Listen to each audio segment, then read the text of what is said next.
go. Hi, this is Kim Webb I'm the Executive Director at the Emergency Shelter in Northern Kentucky. With me, I have Logan Probst, our outreach worker. Behind the camera, behind scenes, is Brittany Kane, Operations Manager. Welcome to the Emergency Shelter in Northern Kentucky. I'm out here today.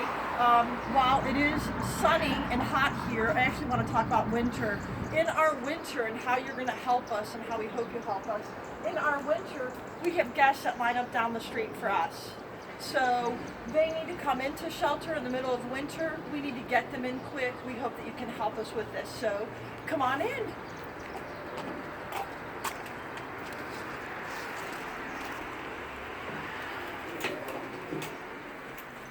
So welcome to the emergency shelter in Northern Kentucky. So I'm here today to talk to you about, as I trip over a bin because clutter, I'm here to talk to you about how we hope you can help us. When a guest comes into shelter here at the emergency shelter, we have to do an intake with them. An intake requires paper and documents and stuff like that. So one of the first things we do with our guests is we have them create a two-sided document. We do it with them. And then we also have to get their ID. So we got an ID. We have to come over here to the copier and print the ID. One ID typically for one sheet of paper. So if all goes well, we're giving back the ID. So now we have the go to conduct stuff done for the guest. And the guest needs to get assigned a bed here in the shelter. So how do we do that? More paper. In the winter, we have this lengthy two-sided, it's our daily attendance form.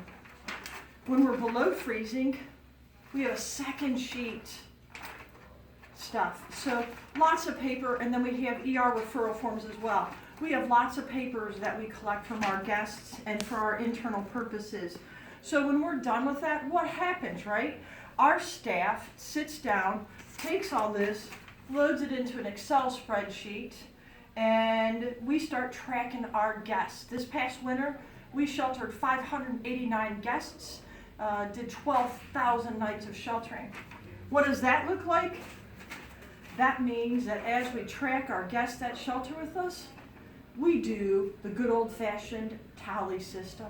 We sit down, we look at all 161 of these pages, write names down, and we start tallying how many nights that they actually shelter with us. We have to go through all of these documents. So we do that. Tally system, please help.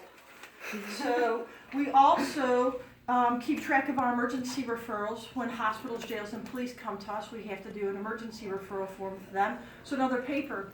So once we're done with that, and we've collected this and done the IDs, what do we do with those? Oh my gosh, good thing you asked. They go into these binders.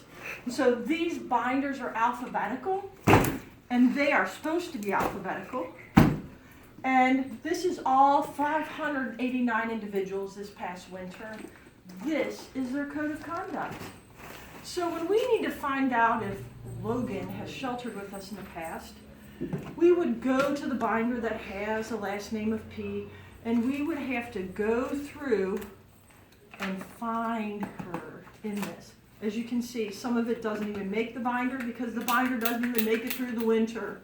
We're in the business of life-saving. So this was what happens. Why else are these binders important to us? Well, when we're done with them, we'll archive them. Where do they get archived? Into these boxes. So if we're looking for last winter, which we know we sheltered 650 individuals, 11,000 nights of sheltering, we're going to go to these boxes and start looking through all these papers to find what we're needing. It's a lot of paper, it takes up a lot of space in our office. It's not a good system.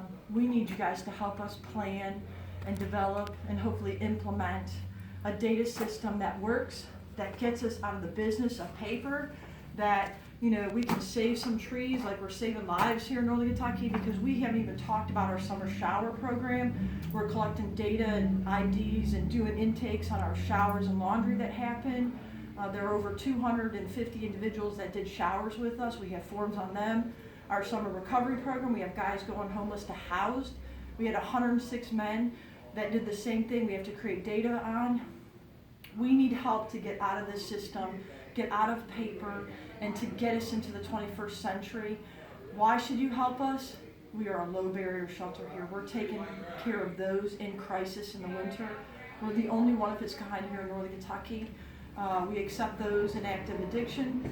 We take a direct referral from hospitals, jails, and police, and we're handicap accessible. We're also 90% privately funded, so our donations we want to focus on our guests. So if you have any questions and you can help us, we'd love for you guys to select our project here at the Emergency Shelter of Northern Kentucky. And thanks for your time.